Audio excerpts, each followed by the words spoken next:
3টা বছর হয়ে গেল আল্লামা সাঈদী রাহিমাহুল্লাহ দুনিয়া থেকে বিদায় নেওয়া।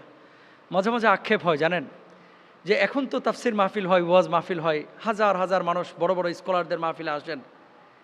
আমার আল্লামা সাঈদী রাহিমাহুল্লাহ যদি একটা মাহফিলের সুযোগ পাইতেন, বাংলাদেশে হয়তো বা কোনো মাঠ ছিল না যে মাঠে জায়গা দেওয়া, হয়তো বা কোনো এলাকা ছিল না যে এলাকায় মানুষের ভারত্ব বহন করার, হয়তো বা কোনো মহল্লা থাকতো না যে মহল্লায় তাফসিরের শোনার জন্য, কোরআনের সুধা পান করার জন্য দূর দূরান্ত থেকে পঙ্গপালের মতো মানুষ আসতো, আর সে মানুষগুলোকে ধারণ করত, বহন করত।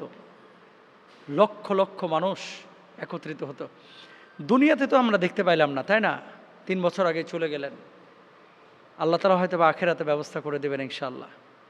এখন কি করণীয়? আমাদের দোয়া করা উচিত, আল্লাহ যেন ওস্তাজকে জান্নাতে উঁচু মাকাম দান করেন, জীবনে ভুল ত্রুটি হয়ে থাকলে ক্ষমা করে দেন।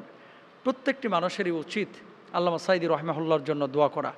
কারণ সাঈদী রাহিমাহুল্লাহ তিনি শুধু জামাতের না, বিএনপি বলেন, আওয়ামী লীগ বলেন, জাতীয় পার্টি বলেন, আপামর বাংলাদেশের সাধারণ মানুষের একটা ভালোবাসার মানুষ ছিলেন, একজন ভালোবাসার মানুষ ছিলেন। আল্লাহ হুজুরকে উচ্চ মাকাম দান করুন, আমিন।